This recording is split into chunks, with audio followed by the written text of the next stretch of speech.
참 여러 가지 또 힘든 부분들이 많은데 그 모든 것들이 우리 기도하는 우리 선생님들, 우리 성도님들이 함께 잘 해주시면 잘 극복하게 될 줄 믿습니다. 오늘 이 사도행전 4장 36절 이하에 보면은 바나바에 관한 말씀이 있습니다. 바나바 같은 선한 영향력 있는 사람이라는 제목으로 오늘 말씀의 은혜를 같이 나누기를 원합니다.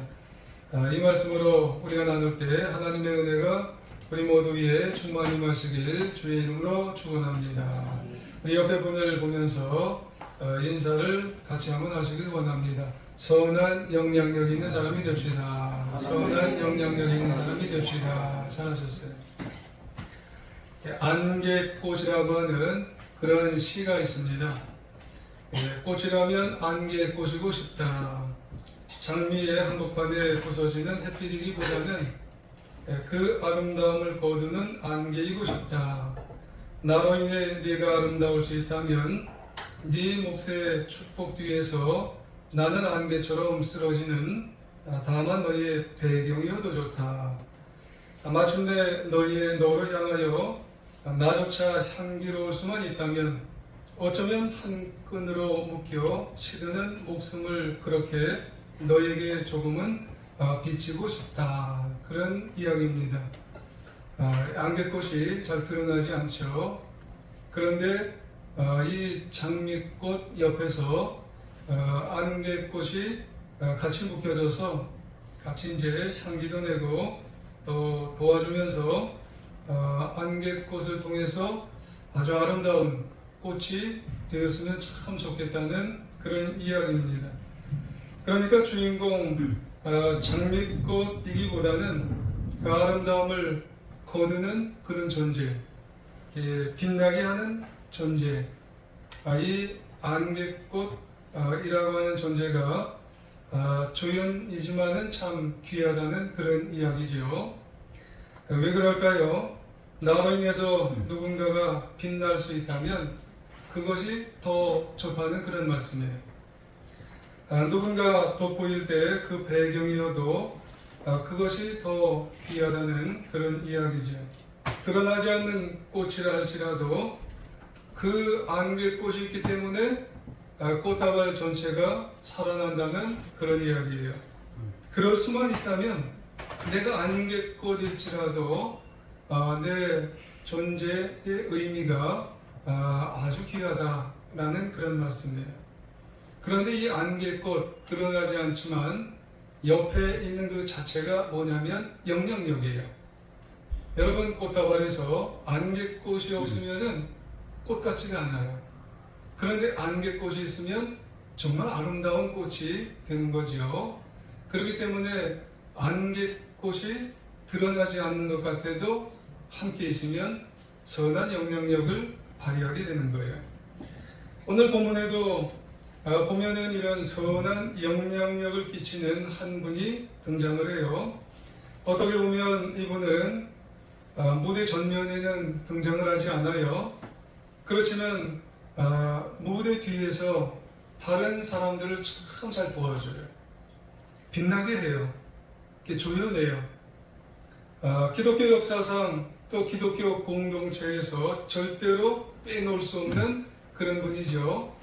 이분이 바로 바나바라고 하는 그런 분이에요. 이에 우리는 바나바를 한번 살펴보면서 우리에게 어떤 교훈을 주고 있을까?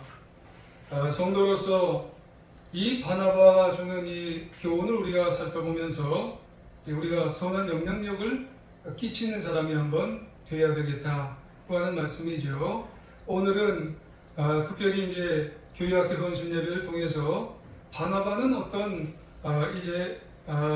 모습을 우리에게 교훈을 줄까 생각해보고 그 바나바가 우리에게 주는 교훈을 통해서 나는 아이들에게 어떤 선한 영향력을 끼치는 선생님이 되어야 할까 점검해 볼 수 있는 그런 시간이 되어야 할 줄 믿습니다.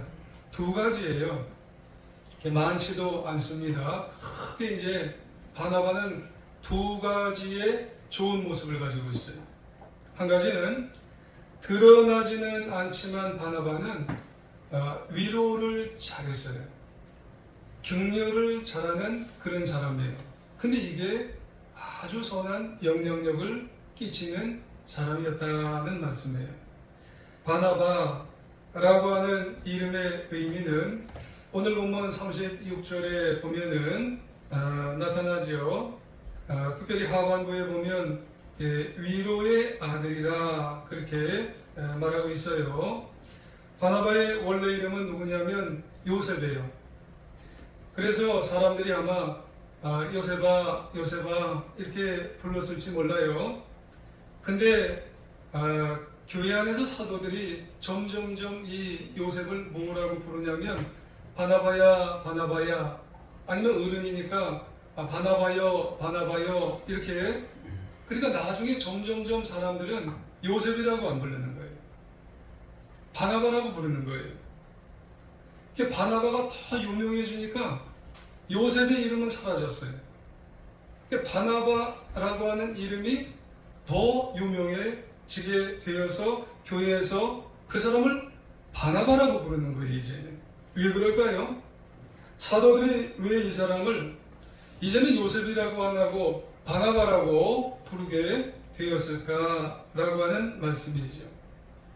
오늘 본문에 말씀을 하셨듯이 위로의 아들이기 때문에 그래요. 위로를 얼마나 잘해줬기 때문에 이제는 가는 곳마다 사도들까지도 그 사람을 바나바라, 위로의 아들이라 이렇게 말해주는 거예요. 여러분, 위로라고 하는 말은요, 성령님의 다른 말로 보혜사라고 하는 말의 의미가 들어있어요. 바나바는 성령님을 닮은 사람이라는 말이에요. 성령님의 위로의 은사가 있다는 거예요. 그러니까 바나바는 예수님께서 돌아가시고 난 다음에 이제 120문도가 오늘 또 성령 강림 주일이에요. 공교롭게도 이제 120문도가 마가다락방에서 이제 기도를 하는데 120명이 성령을 받았잖아요. 근데 성령을 받게 되었을 때 그때 바나바가 성령 받은 다음에 남다른 은사를 받았어요. 그 남다른 은사가 어떤 은사냐면 위로의 은사를 받은 거예요. 여러분, 이 위로의 은사를 받고 난 다음에 바나바가 고난과 박해로 고통을 겪고 있는 사람만 보면은 쫓아가서 위로해 주는 거예요. 질병과 고통과 육체적 아픔으로 힘들어하는 사람만 있으면 교회 안에서 쫓아가서 위로하고 어떻게 이렇게 힘들어하냐고 그러면서 격려를 해주는 거예요. 또 사역하다가 지친 사람이 있으면은 나도 위로받고 싶은데 나는 사람이 아니야. 나도 위로받고 싶은데 이 바나바는 그 사람을 먼저 찾아가서 그 사람을 위로해주고 그 사람을 격려해 주게 되었어요. 이렇게 바나바는 남녀노소 가리지 않고 모두를 긍휼하게 볼 수 있는 눈이 가졌어요. 불쌍히 여기는 눈을 가진 사람이 바나바예요. 차별이 없는 사람을 가지고 볼 수 있는 눈을 가진 사람이 이 사람이 바나바였다는 말씀이에요. 그런데 이런 모습을 교회 안에서 위로와 격려를 하고 다니는 그 바나바의 모습이요, 사도들이 안 볼래 안 볼 수가 없는 거예요. 그냥 자연스럽게 바나바가 그냥 매일매일이 삶이 위로와 격려니까 이 사도들은 그 모습이 그냥 자연스럽게 눈에 있고 자연스럽게 눈에 들어오게 되어서 이게 지켜보게 되는 거예요. 자연스럽게 지켜보게 되었다는 말씀이에요. 그러니까 이 한 사람 바나바 덕분에 많은 사람이 위로를 받게 되고 많은 사람이 격려를 받게 되는 것이 이 교회 안에 일어나게 된 거예요. 그래서 교회는 이 바나바로 인해서 아주 따뜻해졌어요. 이 한 사람 바나바로 인해서 아주 평안해진 공동체가 되었다고 하는 말씀이에요. 그러고 보면 이 바나바는요, 교회에서 아주 보배예요, 보배. 아주 소중한 사람이 바나바예요.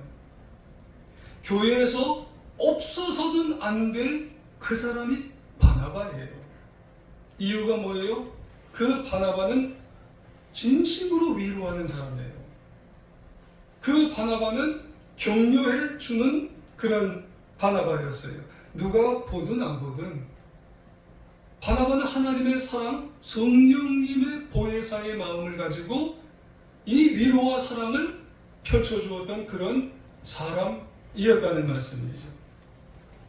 그러고 보면 바나바는 이것이 영향력이라는 거예요. 영향력은 누구에게 가서 힘을 내는 것이 영향력이 아니에요. 위로를 그리고 격려를 누가 보든 안 보든 이 성령님의 마음을 가지고 이것을 펼치는 사람, 야, 이것이 선한 영향력이구나 라고 하는 말씀이에요. 다시 오늘 본문 36, 37절인데 37절을 보게 되면 바나바는 위로의 아들이라고 했는데 37절 보면은 그가 바나바죠. 같이 있음에 팔아서 그 값을 가지고 사도들의 발 앞에 두니라 이랬어요. 앞서 말씀드렸듯이 바나바는 어디에 이제 살았었냐면은 요즘으로 보면은 지중해 그 안에 있는 사이프러스, 성경적으로 보면은 구브로섬이지요. 구브로섬 출신이에요. 그런데 상당히 좀 잘 살았나 봐요. 그리고 어디 출신이냐면은 레위 출신이에요. 이런 레위 출신이 어떻게 그렇게 땅을 많이 소유했는지는 성경적으로는 잘 모르겠어요. 안 나타나 있어요. 자세히는 알 수가 없다는 말씀이에요. 그런데 이런 레위 출신임에도 바나바는요, 땅을 많이 가지고 있는 그런 부유한 사람이에요. 이런 그가 레위니까는 아마 이제 유대인 쪽이 되겠지요. 그런데 예수님을 믿은 다음에, 예수님을 믿었다고 하는 것은 기독교인이 된 거예요. 기독교인이 된 다음에 자신의 일부의 땅들 이제 파는 거예요. 그리고 난 다음에 예루살렘 교회를 유지하기 위해서 그것을 이제 하나님 앞에 드렸다는 거예요. 그것만이겠어요? 예루살렘 교회에 가난한 자들이 있어요. 교회에는 가난한 자들이 있다는 거예요. 그래서 가난한 자들을 위해서, 이웃들을 위해서 구제하는 데 사용하라고 사도들에게 전해줄 정도로 희생의 마음을 가지고 또 위로하는 마음을 펼치게 되었다고 하는 말씀이에요. 그러니까 그의 사랑의 모습은요, 사도들이 인정할 만큼 이게 진심이 있는 거예요. 사도들이. 그러니까 무엇 하나 해놓고 목이 뻣뻣했던 그런 사람이 아니에요. 내가 이제 예루살렘 교회에 뭐 하나 딱 해놓고 내가 했지, 이런 사람이 아니라는 거예요. 내가 누구를 도와줬지, 그리고 난 다음에 목이 뻣뻣하게 뒷짐지고 왔다 갔다 하는 그런 이제 사람, 그런 사람이 아니라는 거죠. 진실과 그리고 진심한 마음으로 겸손하게 섬기고 위로했던 사람이에요. 성도들도 그렇고 또 우리가 아이들도 그렇고 정말 진심 어린 마음을 가지고 섬겼던 그런 마음이 있었던 사람이 누구냐면 이게 바나바구나. 그래서요, 바나바가 나중에 누구를 만나냐면은 나중에 이제 사도 바울을 만나요. 그때는 이제 사울이겠죠. 이 사도 바울이 어려움에 처했을 때가 있어요. 그때 어려움에 처했을 때 난감한 어려움이라고 표현할 수가 있어요. 그때 그런 가운데서도 위로를 해주는 거예요. 사람들은 위로해주지 못한 상황인데도 격려를 해줬어요. 원래 사도 바울은 사울이었을 때 참 이때 누구를 핍박을 했냐면요, 예수님을 핍박했어요. 그래서 어디에 올라가게 되냐, 다메섹 도상으로 예수 믿는 자는 내가 다 잡아 죽여야 되겠다, 이렇게 했던 자가 누구냐면 사도 바울이었어요. 그런데 이런 이제 사도 바울을 이제 누가 그때 만나 주셨냐면은 예수님이 이제 빛으로 만나 주셨어요. 사울아, 사울아, 네가 어떻게 하여 나를 비박하느냐? 그래서 그때 사울의 눈을 멀게 하셨어요. 3일 동안 멀게 하시고 그런 과정 속에서 사울이 바울 되게 하시고 사도 되게 하셨어요. 이제는 예수님의 사람이 된 거죠. 근데 이렇게 변화된 바울을요, 이제 사람들이 믿어주면 좋은데 아무도 이 사도 바울을 신뢰를 하지 않는 거예요. 오히려 저 사울이 이름만 바꿔가지고 우리 또 다 잡아 죽이려고 한다, 이렇게 생각을 하는 거죠. 여러분, 그런 때 누가 나서게 되었냐면은 바나바가 나선 거예요. 바나바가 이 예루살렘 교회에 아주 손 벗고 발 벗고 나서가지고 적극적으로 이 바울이 그런 사람 아니라고. 바울은 정말로 이제는 완전히 변화된 사람이라고. 그래서 이거 여러분 쉬운 게 아닙니다.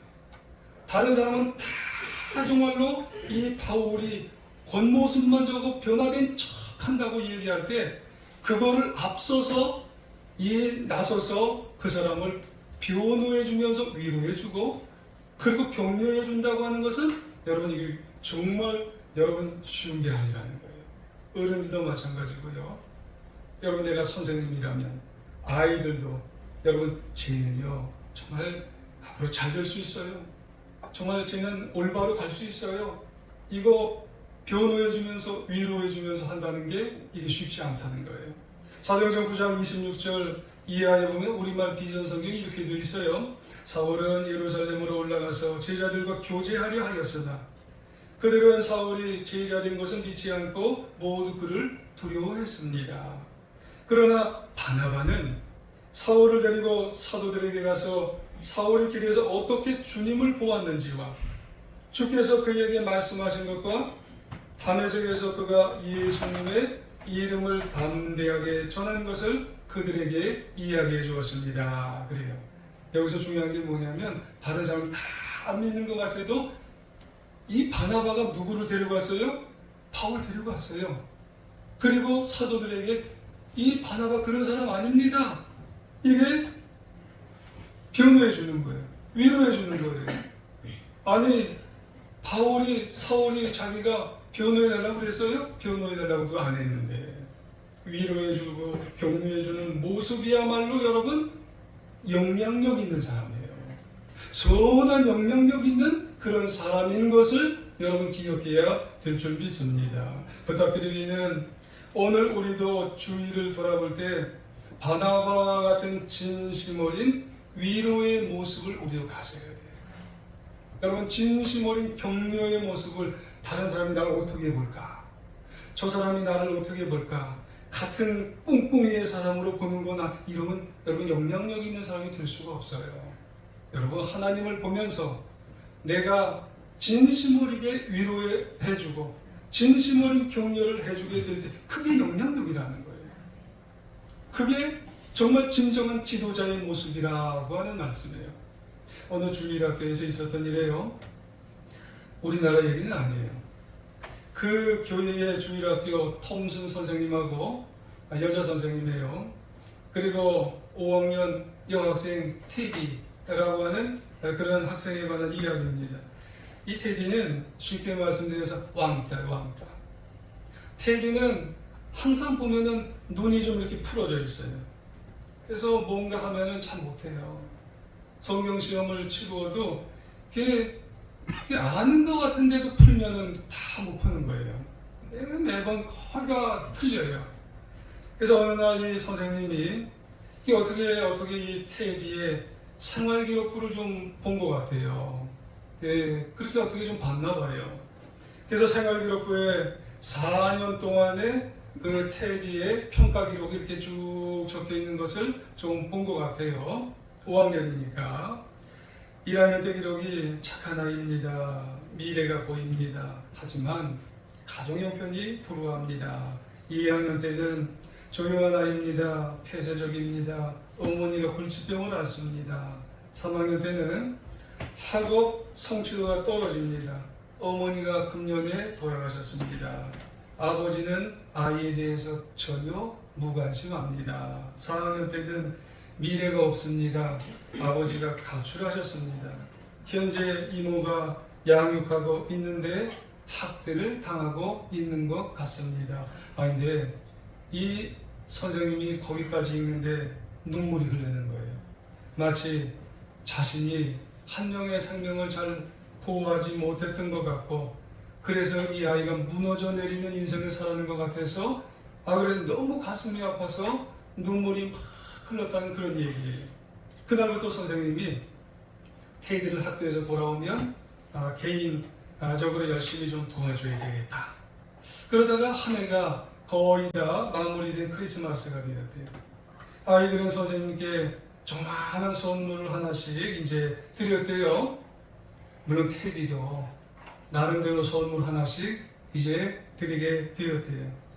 선생님은 아이들 보는 앞에서 일일이 하나씩 이제 그걸 열어봐 보면서 이제 선물이 뭔지를 보았어요. 테디 차례가 되었어요. 선물 열어보았더니 그 안에 가짜 다이아몬드 목걸이 하나하고 손때가 묻을 대로 묻은 싸구려 향수가 하나가 들어있게 되었다는 거죠.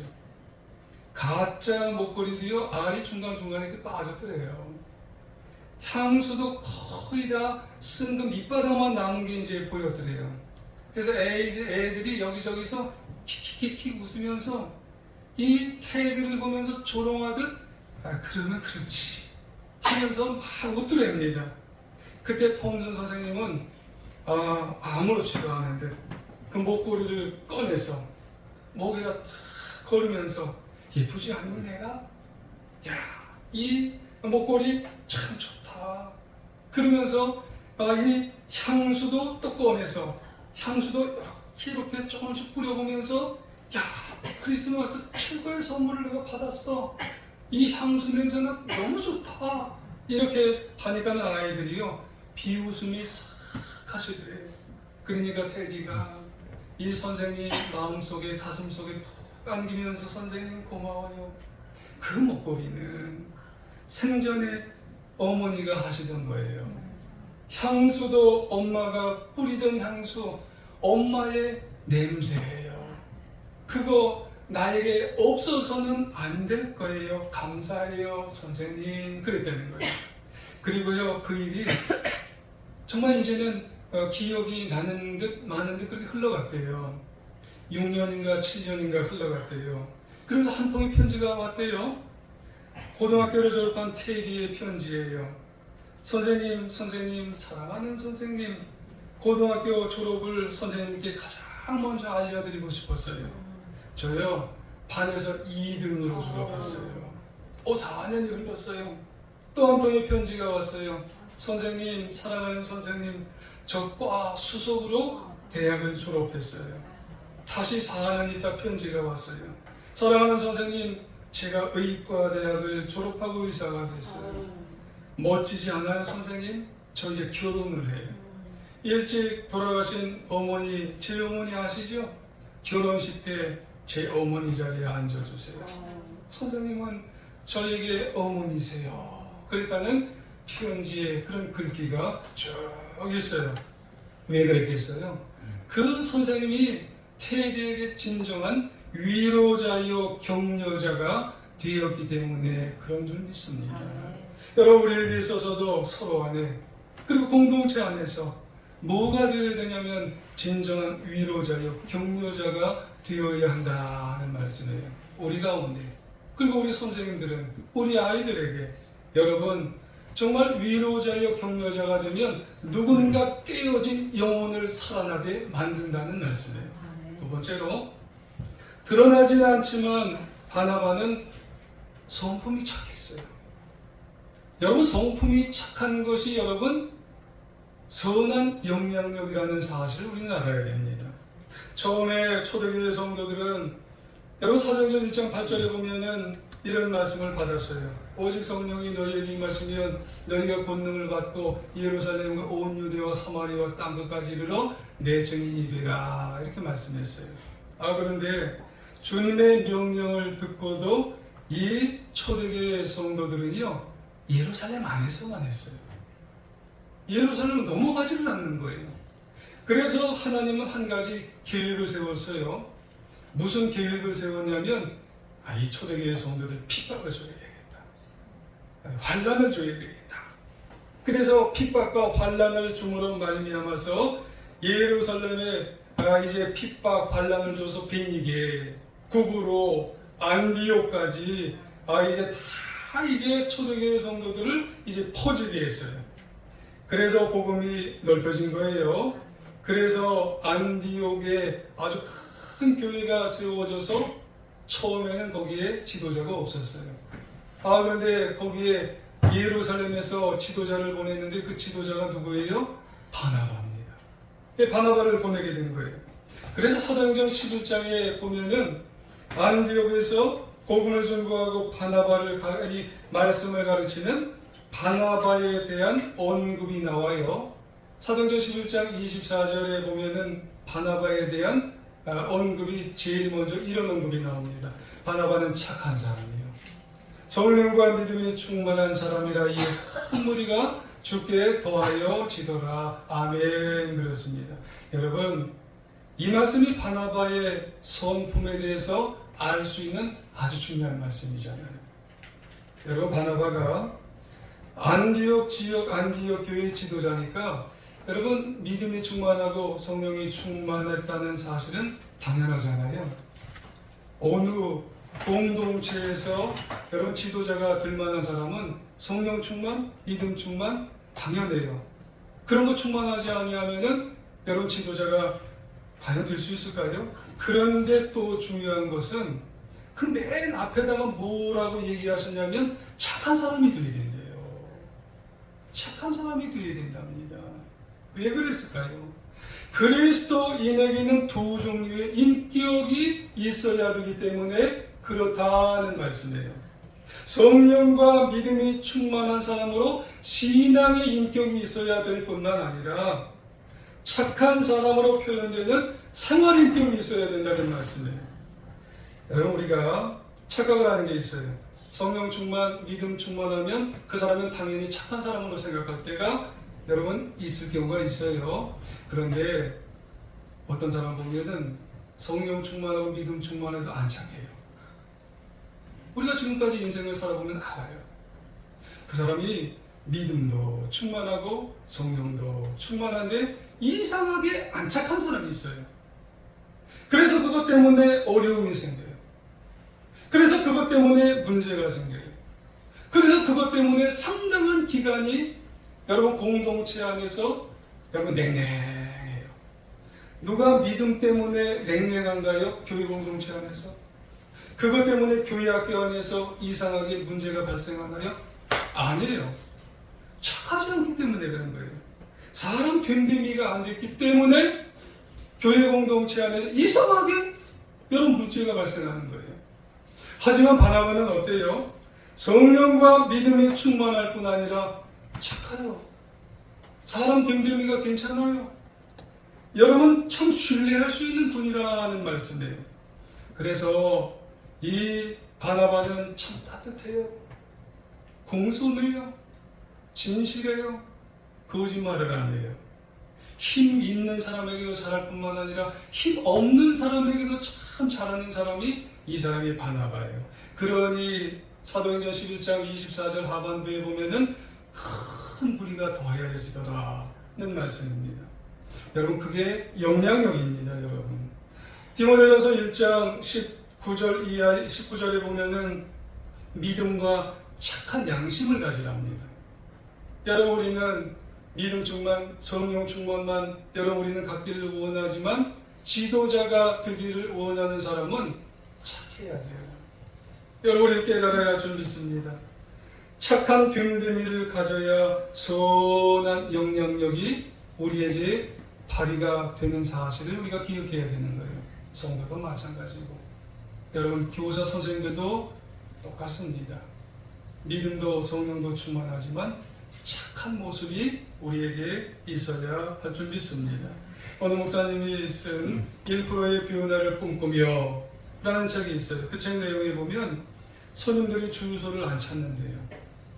1%는 사망이요, 3%는 이사를 갖고, 5%는 위치 불만족이고, 7%는 품질 불만족이고, 근데 자그만치 84%가 직원들이 불친절하대요. 사장님이 계실 때는 이게 뭐 너무너무 잘한대요. 근데 사장님이 안 계시니까 이 직원들이 너무너무 불친절하대요. 저자가 이것을 교회에 적용시켜 봤어요. 1%가 사망이요, 3%가 이사요, 5%가 주차 문제, 또 교육 문제, 7%가 설교 불만족, 자그마치 84%가요 성도들 간의 불친절, 성도들 간의 이기심, 성도들 간의 배타적인 태도, 서로 못한다는 거예요. 그래서 와보니까 여러분 마음에 그게 다 느껴지게 되었다는 그런 말씀이에요. 여러분 뭘 말하나요? 중요한 것은 성도 서로 간의 이 됨됨이, 착한 모습, 이 서로 간의 관계성. 여러분 이게 얼마나 중요한가. 여러분 아이들도 이거 다 빠삭하게 알고 있다는 그런 말씀이에요. 그러므로 우리가 생각해 보아야 할 바나바, 여러분 친절, 배타적이지 않은, 그리고 다른 사람의 모습, 이야기를 겸손하게 잘 들어주는 그런 모습들, 이 영향력이에요. 영향력은 다른 게 아니라는 그런 말씀입니다. 말씀을 맺습니다. 아무쪼록 우리가 정말 영향력 있는 지도자, 그리스도인 성도가 되기를 원한다면 어떤 큰 일을 했을 때 영향력이 있는 게 아니라는 거죠. 여러분, 내가 모든 사람에게 위로하고 있는가? 모든 사람에게 정말 따지지 않고 주님의 마음으로 격려하고 있는가? 더 나아가서 착한 마음을 가지고 있는가? 착한 인격을 가지고 있는가? 여러분 이 모습들을 우리가 되돌아보아서 정말 사람들을 잘 세워줌으로 말미암아 맡겨진 사명, 교사로서의 사명을 잘 감당하여 남은 인생 승리하며 살아가는 하나님의 자녀를 다 되시기를 간절히 주의 이름으로 축원합니다. 우리 한번 기도 한번 하겠습니다. 하나님,